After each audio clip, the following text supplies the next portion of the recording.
യൂറോപ്പിലെ തീർത്ഥാടനം അങ്ങനെ തുടരുകയാണ്. ഇറ്റലിയും ഫ്രാൻസും എല്ലാം കടന്ന് ഇതാ സ്പെയിനിൽ എത്തി നിൽക്കുന്നു. എന്നെ സംബന്ധിച്ച് സ്പെയിൻ എനിക്ക് സുപരിചിതമായിട്ടുള്ള ഒരു സ്ഥലമാണ്. ഇതിനു മുമ്പ് എനിക്കിവിടെ വരാൻ സാധിച്ചു. മാഡ്രിഡിൽ ഇറങ്ങി സിവിലിയയിലേക്ക് പോകുന്ന വഴിയിൽ ഞാൻ ഇവിടെ ബർഗോസ് എന്ന് പറയുന്ന സ്ഥലത്ത് നിന്നിട്ടാണ് മറ്റൊരു ബസ്സിന് കയറിപ്പോയത്. അതുകൊണ്ട് തന്നെ ഈ സ്ഥലം സുപരിചിതമാണ്. പക്ഷേ ഞങ്ങളിപ്പോൾ പോകാൻ പോകുന്ന ഏറ്റവും മനോഹരമായിട്ടുള്ള യുനെസ്കോയിൽ ഇടം പിടിച്ചിരിക്കുന്ന 1984 ഒക്ടോബർ 30 യുനെസ്കോ ചരിത്രത്തിലേക്ക് കയറിയ ഈ മനോഹരമായിട്ടുള്ള കത്തീഡ്രൽ ഡി സാന്താ മരിയ എന്ന് പറയുന്ന മെട്രോപൊളിറ്റൻ കത്തീഡ്രൽ, ഇത് എനിക്ക് സുപരിചിതമല്ലായിരുന്നു. ഏകദേശം 1 ഏക്കറിൽ അപ്പുറമായിട്ട് പരന്നു കിടക്കുന്ന ഫ്രഞ്ച് ഗോത്തിക് മോഡലിൽ സൃഷ്ടിച്ച പള്ളി. ഈ പള്ളിക്ക് ഒത്തിരി സവിശേഷതകളുണ്ട്.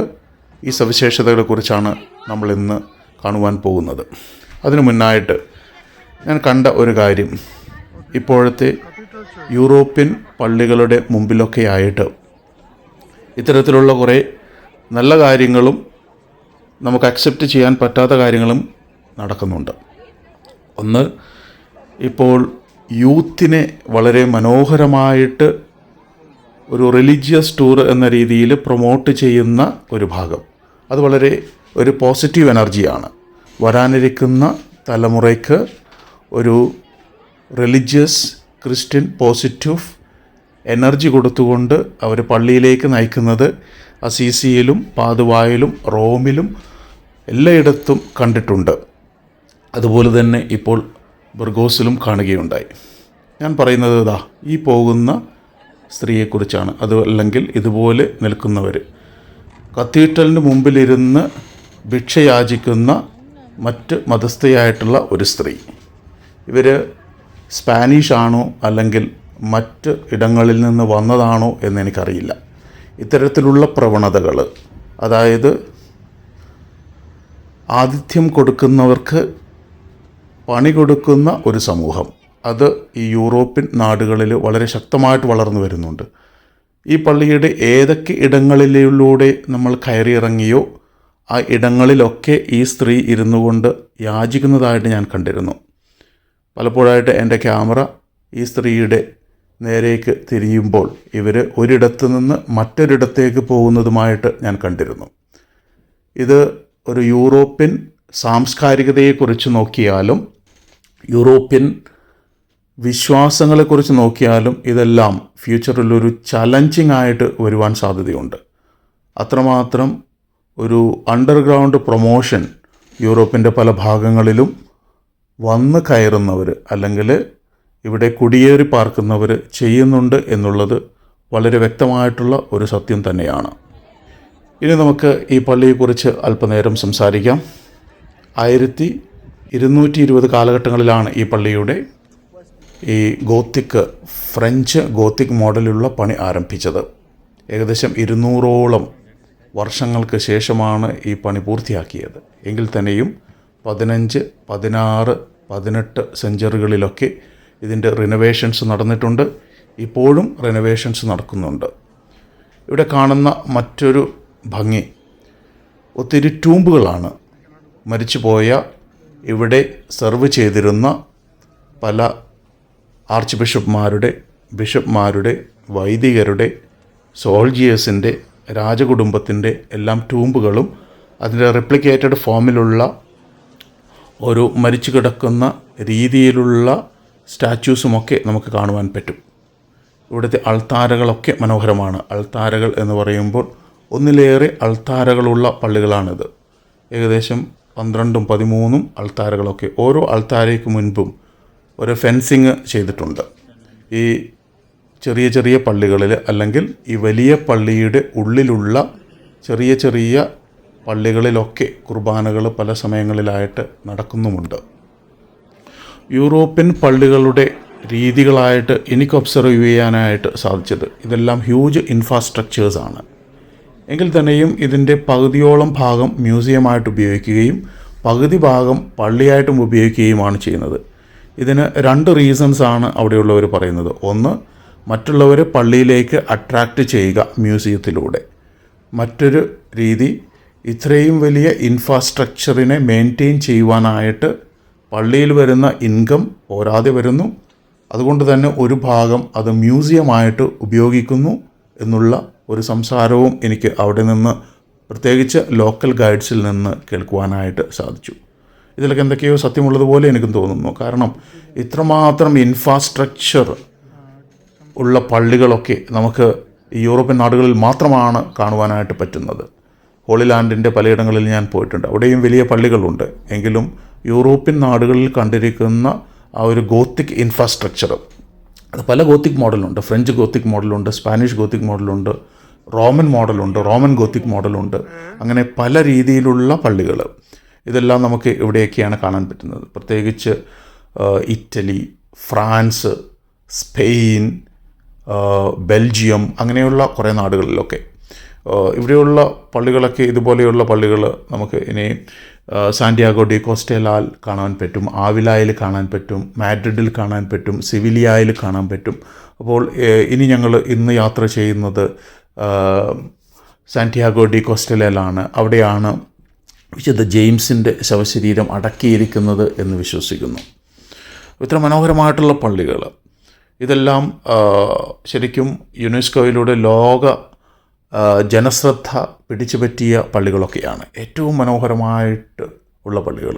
അവിടുത്തെ മെയിൻ്റനൻസ് ഒന്നും നമ്മൾ പ്രത്യേകമായിട്ട് എടുത്തു പറയേണ്ട ആവശ്യം വരുന്നില്ലല്ലോ. കാരണം അത്രമാത്രം നല്ല രീതിയിലാണ് ഓരോ കാര്യങ്ങളും, പ്രത്യേകിച്ച് യൂറോപ്പിൻ്റെ കോണ്ടക്സ്റ്റിലൊക്കെ അവർ മെയിൻറ്റെയിൻ ചെയ്യുന്നത്. ഇതിനെല്ലാം ഒരു ഭീഷണിയായിട്ട് പറയുന്നത്, ഞാൻ പറഞ്ഞല്ലോ, അവിടെയെല്ലാം കുടിയേറി പാർക്കുന്നവർ. അതൊരു യൂറോപ്യൻസിൻ്റെ നല്ല മൈൻഡ് തന്നെയാണ്, എല്ലാവരെയും അക്കോമഡേറ്റ് ചെയ്യുക എന്നുള്ളത്. പക്ഷേ അക്കോമഡേറ്റ് ചെയ്യുന്നവരുടെ ദുരുദ്ദേശങ്ങളെ അവർ മനസ്സിലാക്കുന്നില്ല എന്നുള്ളതാണ് അവരുടെ ഏറ്റവും വലിയ നെഗറ്റിവിറ്റി.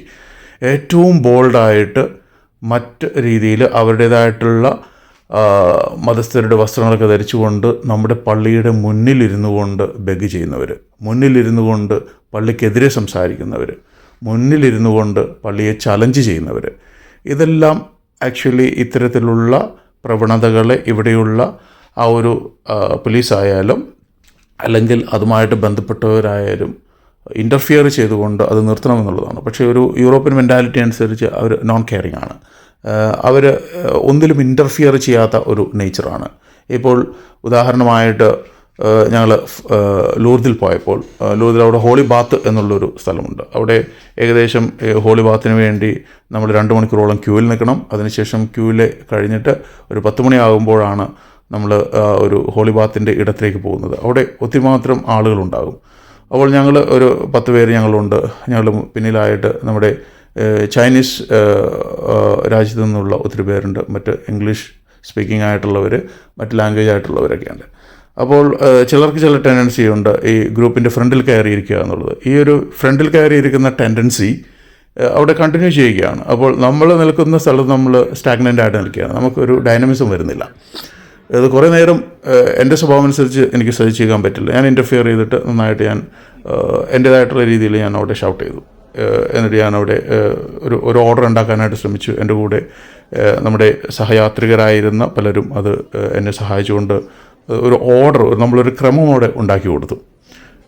അപ്പോൾ ഞാൻ ഒബ്സർവ് ചെയ്ത കാര്യമാണ്, അതായത് നെക്സ്റ്റ് ഒരു ലൈനിൽ നെക്സ്റ്റ് ഹോളി ബാത്തിന് പോകേണ്ട യൂറോപ്യൻസ് പോലും അവിടെ ശാന്തമായിട്ടിരിക്കുകയാണ്. അവർക്ക് ഇതൊന്നും ഒരു ബാധകമേ അല്ലാത്ത രീതിയിൽ എന്തും നടക്കട്ടെ, ഞങ്ങളുടെ ടേൺ വരുമ്പോൾ ഞങ്ങൾ പോകാമെന്നുള്ളൊരു മെൻറ്റാലിറ്റി.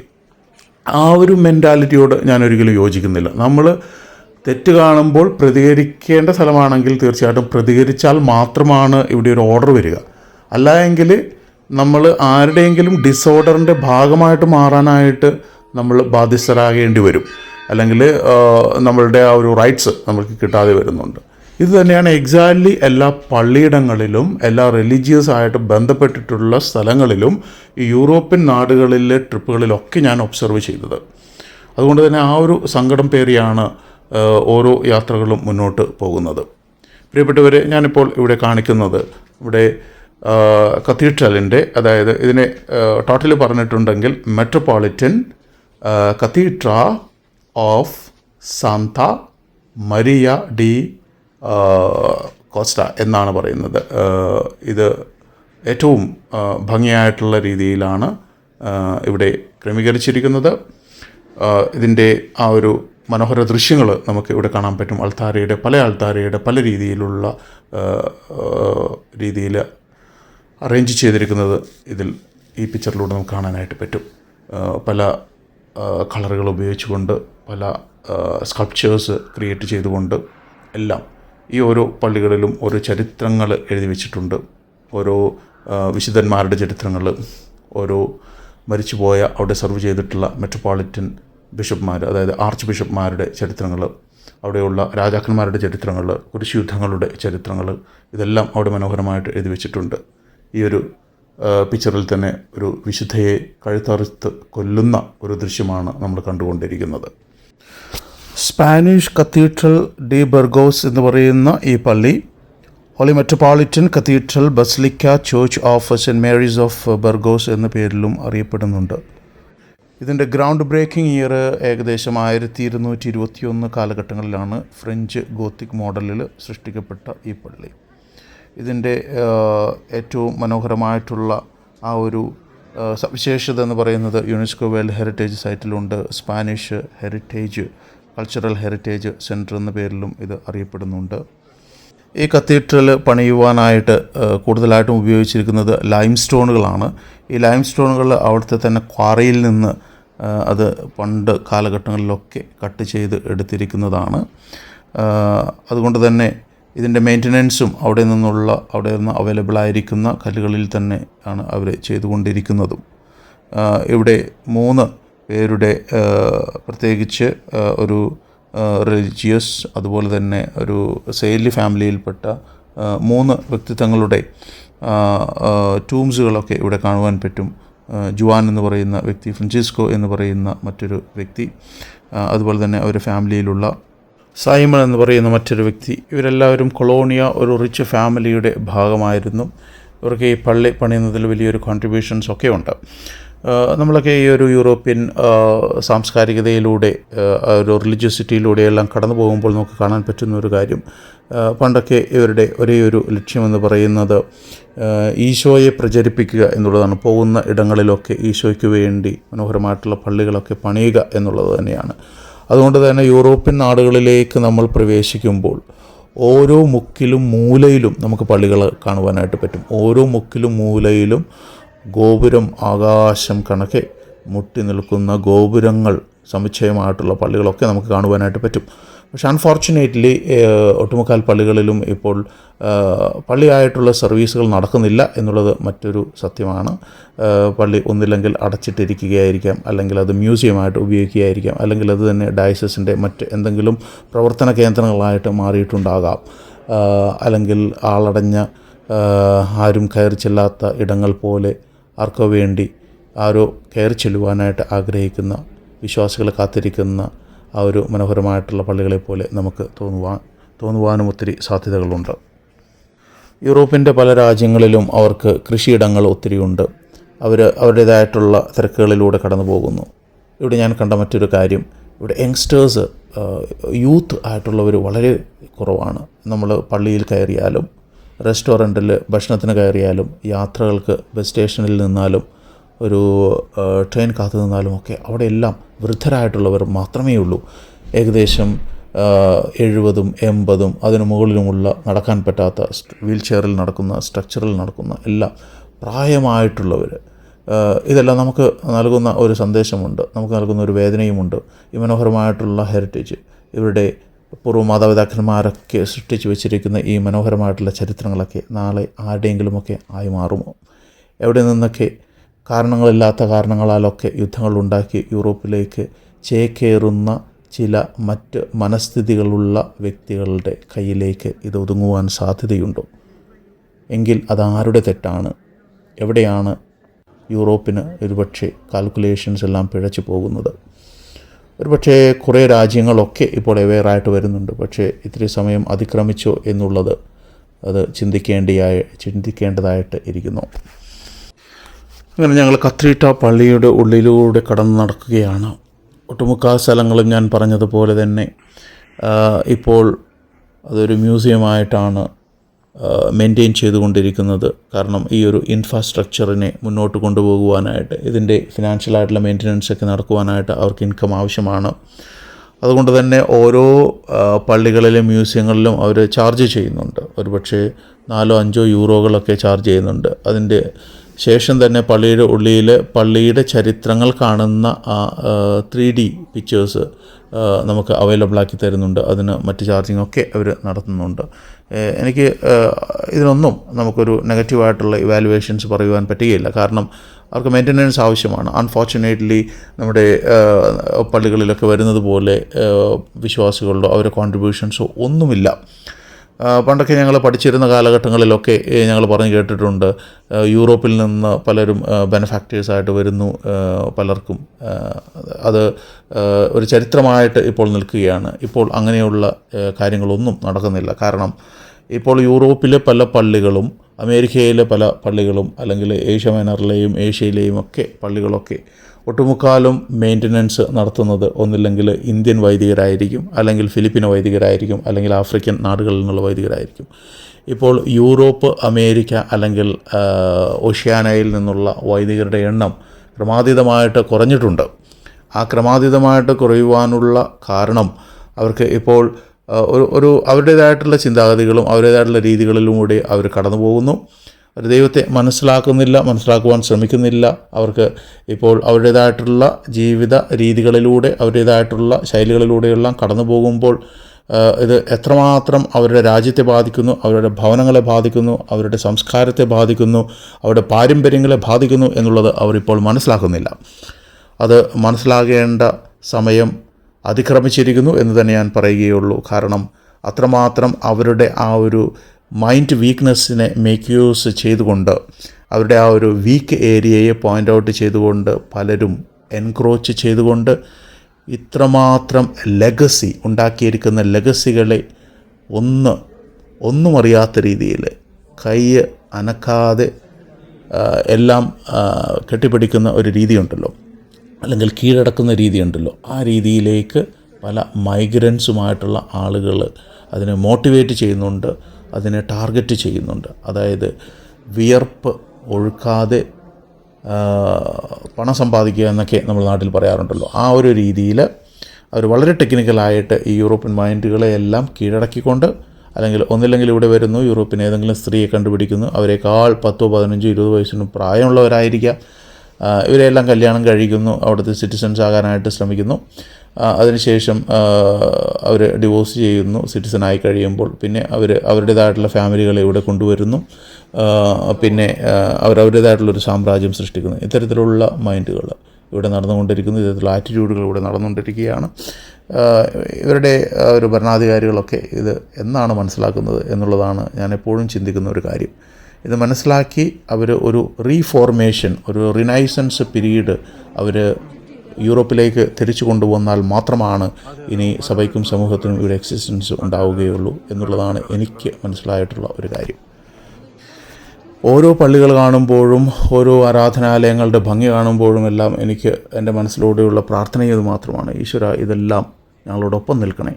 ഞങ്ങളുടെ പൂർവ്വ മാതാപിതാക്കന്മാരെല്ലാം നിനക്ക് വേണ്ടി, നിൻ്റെ ഗ്ലോറിഫിക്കേഷന് വേണ്ടി പണിതെടുത്ത ഈ വലിയ വലിയ ആരാധനാലയങ്ങൾ എന്നും അത് നിൻ്റെ നാമത്തിൽ തന്നെ നിൽക്കട്ടെ എന്നുള്ള ഒരു പ്രാർത്ഥനയോടുകൂടിയാണ് ഓരോ ദേവാലയത്തിൽ കാൽവെക്കുമ്പോഴും മുട്ടുകുത്തി നിന്ന് പ്രാർത്ഥിക്കുമ്പോഴും അവിടെ നിന്ന് കുർബാന അർപ്പിക്കുമ്പോഴും കടന്നു പോകുമ്പോഴും എല്ലാം മനസ്സിൽ അറിഞ്ഞോ അറിയാതെയോ ഒക്കെ വരുന്ന പ്രാർത്ഥനകൾ. അതുകൊണ്ട് തന്നെ ഞാനും പറയുവാൻ ആഗ്രഹിക്കുന്ന ഒരു കാര്യം ഇത് തന്നെയാണ്. നമ്മൾ പലരും പല നാടുകളിലേക്ക് മൈഗ്രേറ്റ് ചെയ്ത് പോകുന്നുണ്ട്. ഞാൻ പറയും, നിങ്ങൾക്ക് വല്ല പ്ലാനൊക്കെ ഉണ്ടെങ്കിൽ ഇവിടെ ജോലി സാധ്യതകളൊക്കെ നിങ്ങൾക്ക് കണ്ടുപിടിക്കാനായിട്ട് പറ്റും. നിങ്ങളിങ്ങോട്ട് വരിക. നമുക്കിനിയൊരു റിവൈവൽ ആവശ്യമാണ്, ഒരു റിന്യൂവൽ ആവശ്യമാണ്. ഒരുപക്ഷേ പണ്ട് ക്രിസ്തുവിനെ കുഞ്ഞായിരുന്നപ്പോൾ കാണാൻ പോയിട്ടുള്ള 3 രാജാക്കന്മാരുടെ കഥകൾ നമുക്കറിയാം. അതിൽ 4-മനൊരുവനുണ്ടായി എന്നുള്ളതും പലർക്കും അറിയാവുന്ന ഒരു കാര്യമാണ്. ആ 4-മൻ്റെ പേര് ആർത്തപാൻ എന്നായിരുന്നു. ഈ ആർത്തമാൻ ഒരു ഇന്ത്യൻ ടിപ്പിക്കൽ രാജാവായിരുന്നു, ഒരു അസ്ട്രോളജിസ്റ്റ് കൂടിയായിരുന്നു. അദ്ദേഹത്തിന് ദീർഘവീക്ഷണമുണ്ടായിരുന്നു. എന്നാൽ ക്രിസ്തുവിനെ കാണുവാനായിട്ട് അദ്ദേഹം ദീർഘദൂരം സഞ്ചരിച്ച് അവിടെ എത്തുവാനായിട്ട് സാധിച്ചില്ല എന്നുള്ള ഒരു ചരിത്രം കൂടി അവിടെ പറയുന്നുണ്ട്. പല യൂറോപ്യൻ നാടുകളിലെയും പള്ളികൾ കാണുമ്പോൾ എനിക്ക് ഓർമ്മ വരുന്നത് തന്നെയാണ്. ഇന്ന് ആർത്തപാൻ്റെ സ്ഥാനത്ത് ഇന്ത്യയെ റെപ്രസെൻറ്റ് ചെയ്തുകൊണ്ട് നമ്മുടെ ഏഷ്യൻ രാജ്യത്തെ റെപ്രസെൻ്റ് ചെയ്തുകൊണ്ട് ഞാൻ ഒരു ആർത്തവാനായിട്ട് മാറേണ്ടതായിട്ടിരിക്കുന്നു. എനിക്ക് പണ്ട് ക്രിസ്തുവിനെ കാണുവാനായിട്ട് നഷ്ടപ്പെട്ടിട്ടുള്ള ആ ചാൻസ് ഇന്ന് ഞാൻ ഉപയോഗിക്കേണ്ടതായിട്ടിരിക്കുന്നു. ഇനി ഞാൻ യൂറോപ്പിൻ്റെ സർവൈവൽ, യൂറോപ്പിൻ്റെ ആ ഒരു പള്ളികളുടെ ആ ഒരു തിരിച്ചുവരവിന് എൻ്റെ കോൺട്രിബ്യൂഷൻ ആവശ്യമാണ്. അന്ന് എനിക്ക് ക്രിസ്തുവിനെ കാണുവാനായിട്ട് പറ്റിയില്ല എങ്കിലും ഇന്ന് ഞാൻ ആർത്തവാൻ്റെ സ്ഥാനത്ത് നിന്നുകൊണ്ട് ഞാനൊരു റിവൈവലിന് ആയിട്ട് ഒരു റിനൈസൻസിനായിട്ട് ഇവിടെ യാത്ര തിരിക്കുകയാണ് എന്നുള്ള ഒരു കോൺഫിഡൻസോടുകൂടി ആയിരിക്കണം നമ്മുടെ യാത്രകളൊക്കെ. നമ്മുടെ യാത്ര, ഈ ജീവിതയാത്രകളിൽ നമുക്കുണ്ടാകുന്ന പർപ്പസ് അത് തന്നെ ആയിരിക്കട്ടെ. നിങ്ങൾ ഫാമിലിയായിട്ട് ഇൻഡിവിജ്വലായിട്ടൊക്കെ ഇങ്ങോട്ടുള്ള ഒരു മൈഗ്രേഷൻസ് പ്രതീക്ഷിക്കുന്നുണ്ടെങ്കിൽ അത്രയോ നല്ലതാണ്. ഞാൻ പലപ്പോഴും ചിന്തിച്ചിട്ടുണ്ട്. പല സ്ഥലങ്ങളിൽ ഞാൻ യാത്ര ചെയ്ത ഈ ഒരു റോമിലുൾപ്പെടെയുള്ള, റോമിലായാലും പാതുവായിലായാലും അസീസിയിലായാലും മറ്റ് സ്ഥലങ്ങളിലൊക്കെ ലൂർഡ്സിലായാലും എവിടെയായാലും തന്നെയും ഞാൻ ഓർക്കുന്ന ഒരു കാര്യമാണ്, ഈ മനോഹരമായിട്ടുള്ള പള്ളികൾ ഇനിയൊരു റിവൈവലിന് ആവശ്യമുണ്ട് എങ്കിൽ തീർച്ചയായിട്ടും കേരളീയരുൾപ്പെടെയുള്ള മലയാള സമൂഹത്തിന് ഒരു ഓപ്പണിംഗ് ആയിട്ട് ഇങ്ങോട്ട് വരാനുള്ളൊരു എൻട്രി കൊടുത്തിട്ടുണ്ടെങ്കിൽ എല്ലാ പള്ളിയും 100% ഫുള്ളാകുമെന്നുള്ളൊരു വിശ്വാസം എനിക്കുണ്ട്. പക്ഷേ നമ്മളിവിടെ വരുമ്പോൾ ഇവിടത്തെ നമുക്ക് ആവശ്യമില്ലാത്ത സാംസ്കാരികതയുടെ ഭാഗമായിട്ട് മാറാതിരിക്കുവാനായിട്ട് ശ്രമിക്കുക. സാംസ്കാരികം എന്ന് പറയുമ്പോൾ ഒരു റിച്ച് സാംസ്കാരികത ഇവിടെയുണ്ട്. പക്ഷേ ഈ കുറച്ച് വർഷങ്ങളായിട്ട് വളർന്നു വന്നിരിക്കുന്ന ദൈവത്തോട് അനുകമ്പ പുലർത്താത്ത, ദൈവത്തോട് സ്നേഹം പുലർത്താത്ത, കാരുണ്യം പുലർത്താത്ത, ദൈവത്തെ ബഹുമാനിക്കാത്ത, ആദരിക്കാത്ത ഒരു സമൂഹത്തിൻ്റെ പാരമ്പര്യമുണ്ടല്ലോ. അത് നമ്മൾ പിന്തുടർന്നുകൊണ്ട് പള്ളിയിൽ പോകുന്നത് മുടക്കുക, പ്രാർത്ഥിക്കുന്നത് മുടക്കുക, കുടുംബ പ്രാർത്ഥനകൾ മുടക്കുക, ഇതെല്ലാം ചെയ്തിട്ടുണ്ടെങ്കിൽ ഈ വരുന്നതിന് ഒരർത്ഥമില്ലാതെയായിട്ട് മാറുവാൻ സാധ്യതകളുമുണ്ട്. ഞാൻ ഓരോ ബാക്ക്ഗ്രൗണ്ടിൽ കാണുന്ന പിക്ചറിനെയും കുറിച്ച് ഇത്രമാത്രം പറയുന്നില്ല. കാരണം പറഞ്ഞിട്ടുണ്ടെങ്കിൽ അനേകായിരം വാക്കുകളിലൂടെ പറയേണ്ടതായിട്ടുണ്ട്. എല്ലാ ചരിത്രങ്ങളും എനിക്കും വ്യക്തമല്ല. എങ്കിലും ഒരു കാര്യം ഉറപ്പാണ്, ഇവിടെയെല്ലാം കുറേ ചരിത്രങ്ങൾ ഉറങ്ങുന്ന, കുറേ യുദ്ധങ്ങളുടെ, കുറേ സർവൈവലുകളുടെ, കുറേ പിടിച്ചു നിൽക്കലിൻ്റെയൊക്കെ കഥകളൊക്കെ പറയുവാനുണ്ട് ഓരോ പള്ളികൾക്കും. ഓരോ മനോഹാരിതയും നമ്മുടെ മുന്നിൽ നിർത്തുന്ന ഓരോ കാര്യം നമ്മളെല്ലാം ഇത് പഠിക്കുവാനും നമ്മളിതിൻ്റെ ഭാഗമാകുവാനും ഇതെല്ലാം ഒന്ന് ഈശോയ്ക്ക് വേണ്ടി പിടിച്ചു നിർത്തുവാനുമൊക്കെയാണ്. ഓരോ സാക്രിസ്റ്റിയിലായാലും ഓരോ അൾത്താരയുടെ മുന്നിൽ നിൽക്കുമ്പോഴായാൽ തന്നെയും ഓരോ പള്ളിയുടെ ഓരോ നൂക്കാൻ കോർണറിലായാൽ തന്നെയും ഇത്തരത്തിലുള്ള ഒത്തിരി മനോഹരമായിട്ടുള്ള പിക്ചറുകൾ, ഫ്രെയിം ചെയ്തിട്ടുള്ള ഫോട്ടോകൾ, അതിൽ വിശുദ്ധരുണ്ട്, അവിടെയുള്ള ബിഷപ്പ്മാർ, ആർച്ച് ബിഷപ്പ്മാർ, സമൂഹവുമായിട്ട് ബന്ധപ്പെട്ടുള്ള പ്രോമിനൻ്റ് ആയിട്ടുള്ള ആളുകൾ എല്ലാവരുടെയും പിക്ചറുകളൊക്കെ ഇവിടെ സ്ഥാപിച്ചിട്ടുണ്ട്. ഇതെല്ലാം നമ്മളോട് പറയുന്നതും നമ്മളൊക്കെ ഒരു സ്ട്രോങ് കത്തോലിക്കരായിട്ടിരിക്കുക. ഓരോ നമ്മളുടെ പൂർവികർ, നമ്മളുടെ വിശുദ്ധരായിട്ടുള്ളവരൊക്കെ തുടങ്ങി വെച്ചിരിക്കുന്ന ക്രിസ്തീയ ചരിത്രങ്ങളെ അത് മറ്റുള്ളവരിലേക്ക് എത്തിക്കുന്ന രീതിയിലുള്ള ഒരു ജീവിതം നയിക്കുവാനൊക്കെ നമ്മളോട് ആഹ്വാനം ചെയ്യുന്നുമുണ്ട്. ഈ ഒരു മ്യൂസിയത്തിൻ്റെ ഭാഗത്ത് ഒത്തിരി പിക്ചറൊക്കെ നമുക്ക് കാണുവാൻ പറ്റും. മദർ മേരിയുമായിട്ട് ബന്ധപ്പെട്ടുള്ള, വിശുദ്ധരുമായിട്ട് ബന്ധപ്പെട്ടുള്ള വിശുദ്ധന്മാരുടെ റെലിക്കുകൾ, അതോടൊപ്പം തന്നെ ഒത്തിരി കാസകൾ. ഞാൻ എൻ്റെ വൈദിക ജീവിതത്തിൽ ഇതുവരെ കണ്ടിട്ടില്ലാത്ത വെറൈറ്റി ആയിട്ടുള്ള കാസകളൊക്കെ യൂറോപ്പിലെ മറ്റൊരു പള്ളിയിൽ, പ്രത്യേകിച്ച് സ്പെയിനിലെ ഒരു പള്ളിയിൽ ഈശോ ഉപയോഗിച്ചിരിക്കുന്ന ഒറിജിനൽ കാസയും പ്രിസർവ് ചെയ്തിട്ടുണ്ട് എന്ന് ഞാൻ കേട്ടിട്ടുണ്ടായിരുന്നു. അൺഫോർച്ചുനേറ്റ്ലി അത് ഇവിടെയല്ല, അത് വേറെ ഏതോ ഒരു പള്ളിയിലാണ് ഉള്ളത് എന്നുള്ളതാണ് എനിക്ക് മനസ്സിലാക്കുവാനായിട്ട് സാധിച്ചത്. എങ്കിൽ തന്നെയും ഈ ഒരു പള്ളിയിൽ കാസകളുടെ ഒരു വലിയ ഒരു ശേഖരം തന്നെ നമുക്ക് കാണുവാനായിട്ട് സാധിക്കും. മനോഹരമായിട്ടുള്ള രീതിയിൽ അവരത് പ്രിസർവ് ചെയ്ത് വെച്ചിട്ടുമുണ്ട്. ഏറ്റവും ഭംഗിയായിട്ടുള്ള രീതിയിൽ, ഏറ്റവും വെറൈറ്റി ആയിട്ടുള്ള രീതിയിലുള്ള ചർച്ചുമായിട്ടുള്ള ബന്ധപ്പെട്ടുള്ള കാര്യങ്ങൾ, മോൺസ്ട്രാന്ത് ആയിട്ടുള്ളത്, അതേപോലെ കുർബാന ആരാധനയ്ക്ക് എഴുന്നള്ളിച്ച് വെച്ചിരിക്കുന്ന ആ ഒരു പേടകത്തെ പറയുന്നത് മോൺസ്ട്രാന്ത് എന്താണ്, അത് അരുളിക്കൻ എന്ന് മലയാളത്തിൽ പറയും. അതുപോലെ തന്നെ കാസകൾ, പിലാസകൾ, മറ്റ് കാര്യങ്ങളൊക്കെ നമുക്ക് ഈ ഒരു പള്ളിയിലൂടെ കടന്നു പോകുമ്പോഴൊക്കെ കാണുവാനായിട്ട് പറ്റും. ഇതെല്ലാം പണ്ട് വലിയ വലിയ പിതാക്കന്മാരും വിശുദ്ധന്മാരുമൊക്കെ ഉപയോഗിച്ചിരുന്നത് തന്നെയാണ്. അവരുടെ മരണശേഷം അത് പള്ളിയിലെ ഒരു ഏറ്റവും ഭക്തിയോടുകൂടി പ്രിസർവ് ചെയ്ത് വെച്ചിരിക്കുന്ന ഒരു ഹോളി തിങ്ങായിട്ടത് മാറുകയായിരുന്നു. യൂറോപ്പിലെ ഓരോ പള്ളികളുടെ ഉള്ളിലേക്കും കയറുമ്പോൾ നമുക്കൊരു പുതിയൊരു എക്സൈറ്റ്മെൻറ്റും പുതിയൊരു അറിവും ഒക്കെയാണ്. അതോടൊപ്പം തന്നെ ഓരോ ചരിത്രങ്ങളും പഠിക്കുവാനായിട്ട് ഒത്തിരി ദിവസങ്ങൾ തന്നെ എടുത്തേക്കാം. അതുകൊണ്ട് തന്നെ എല്ലാം വ്യക്തമായിട്ട് നമുക്ക് അറിയാനും പറ്റിയെന്ന് വരില്ല.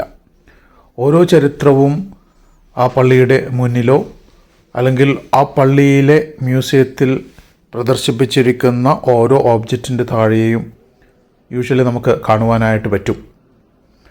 പ്രിയപ്പെട്ടവരെ, ഓരോ ചരിത്രങ്ങൾ നമ്മൾ പഠിക്കുമ്പോഴും നമുക്ക് മനസ്സിലാക്കേണ്ട ഒരു കാര്യം, ക്രിസ്തുവിൻ്റെ അനുയായികളായിട്ടുള്ള വ്യക്തികൾ ചരിത്രാതീത കാലം മുതലേ ക്രിസ്തു എന്ന വ്യക്തിയുടെ നാമം പ്രചരിപ്പിക്കുവാനായിട്ട് ഒത്തിരി മെനക്കെട്ട് ഇറങ്ങിയവരാണ്. ഇവരിൽ പലരും തങ്ങളുടേതായിട്ടുള്ള പ്രോപ്പർട്ടീസ് വരെ പള്ളിക്ക് കൊടുക്കുകയും അവർ സമ്പാദിച്ചു വച്ചിരിക്കുന്ന എല്ലാം ഉപയോഗിച്ചുകൊണ്ട് തന്നെ വലിയ വലിയ പള്ളികളും പള്ളി സംബന്ധമായിട്ടുള്ള വലിയ സമുച്ചയങ്ങളുമൊക്കെ പണിയുകയുമൊക്കെ ആയിരുന്നു ചെയ്തിരുന്നത്.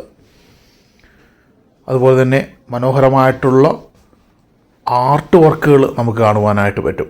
ഇവിടെ തന്നെ പള്ളിയുടെ കുറേ കുഞ്ഞു കുഞ്ഞ് ഡെമോസൊക്കെ നമുക്ക് കാണാൻ പറ്റും. അത് വളരെ കോസ്റ്റ്ലി ആയിട്ടുള്ള മെറ്റീരിയൽസിൽ നിർമ്മിച്ചിരിക്കുന്ന ഓരോ കാര്യങ്ങൾ, വളരെ മൈന്യൂട്ടായിട്ടുള്ള കാര്യങ്ങളിൽ പോലും പെർഫെക്ഷൻസ് വെക്കുന്ന ആർട്ടിസ്റ്റുകളായിരുന്നു യൂറോപ്പിൽ ആ കാലഘട്ടങ്ങളിലൊക്കെ ജീവിച്ചിരുന്നത്. ഞാൻ പറഞ്ഞല്ലോ, ഇപ്പോഴത്തെ സാംസ്കാരികത ഒത്തിരി മാറിയിട്ടുണ്ട്. ഇപ്പോഴത്തെ ആ ഒരു യങ്സ്റ്റേഴ്സിൻ്റെ ഇൻറ്റൻസിറ്റി തന്നെ മാറിയിട്ടുണ്ട്. അവർക്ക് ആ ഒരു ഹെറിറ്റേജിനോട് എത്രമാത്രം ഒരു പാഷൻ ഉണ്ട് എന്ന് എനിക്ക് തോന്നിയിട്ടില്ല. അവർ പൂർവികർ ഉണ്ടാക്കി വച്ചിരിക്കുന്ന ചരിത്രങ്ങളും അവർ ഉണ്ടാക്കി വച്ചിരിക്കുന്ന കാര്യങ്ങളുമൊക്കെ ഉപയോഗിച്ച് ജീവിക്കുന്നവർ മാത്രമാണ്. ഒരു ആഡിങ് അപ്പ് ഇപ്പോഴത്തെ ജനറേഷനിൽ നിന്ന് നടക്കുന്നുണ്ടോ എന്നുള്ളത് ഒരു സംശയമാണ്. ഇതാണ് പള്ളിയുടെ ഒരു സ്ട്രക്ചർ. ഈ ഒരു ഞാനിപ്പോൾ വിസിറ്റ് ചെയ്ത ഈ ഒരു കത്തീഡ്രൽ, സാന്താ മരിയായുടെ കത്തീഡ്രൽ, ഏകദേശം അതിൻ്റെ ഒരു ഔട്ടർ ഫോമിലുള്ള ലുക്ക് ഇപ്രകാരമാണ്. ഇത് ആ ഒരു മ്യൂസിയത്തിൽ മനോഹരമായിട്ട് പ്രദർശിപ്പിച്ചിട്ടുണ്ട്. നമ്മൾ ആ ഒരു പള്ളിയുടെ വരാന്തയിലൂടെയൊക്കെ നടക്കുമ്പോൾ ഒത്തിരി സ്റ്റാച്യൂസ്, അതവിടെയുള്ള കൂടുതലായിട്ടും ബിഷപ്പ്മാരുമായിട്ട് ബന്ധപ്പെട്ടിട്ടുള്ളവർ, ആ ഒരു ഫാമിലികളുമായിട്ട് ബന്ധപ്പെട്ടിട്ടുള്ളവർ, വിശുദ്ധരുമായിട്ട് ബന്ധപ്പെട്ടിട്ടുള്ളവർ, അങ്ങനെ ആ ഒരു ഇമ്പോർട്ടൻ്റ് ഫിഗേഴ്സ് എന്ന് അന്നത്തെ സമൂഹത്തിന് തോന്നിയിരിക്കുന്നവരുടെ സ്റ്റാച്യൂസൊക്കെയാണ് അവിടെ പ്രിസർവ് ചെയ്തിരിക്കുന്നത്. അതുപോലെ തന്നെ ലോകത്തിലെ പഴയകാല എല്ലാ ബൈബിളുകളും ഇവിടെ ഉണ്ട് എന്നുള്ളതാണ്. ഇതെല്ലാം ഈ കാണുന്നതൊക്കെ ബൈബിളുകളാണ്. അത് പല ലാംഗ്വേജുകളിൽ എഴുതപ്പെട്ടിരിക്കുന്ന ബൈബിളുകൾ ഇവിടെ ഒരു വലിയ ഒരു ശേഖരമായിട്ട് തന്നെ ഇവിടുത്തെ ആർക്കൈവ്സിൽ നമുക്ക് കാണുവാനായിട്ട് പറ്റും. മനോഹരമായിട്ടുള്ള സ്പ്രിങ്, വെള്ളമൊഴുക്കുന്ന മനോഹരമായിട്ടുള്ള ഏറ്റവും സുന്ദരമായിട്ടുള്ള ഒരു കാഴ്ചയാണത്. അത് നമ്മൾ ലൂർദിൽ പോയാലും ലുസിയിൽ പോയാലും ഫാത്തിമയിൽ പോയാലും അതുപോലെ തന്നെ യൂറോപ്പിൻ്റെ ഒട്ടുമുക്കാൽ പള്ളിയുടെ മുന്നിലും ഇത്തരത്തിലുള്ള ഫുൾ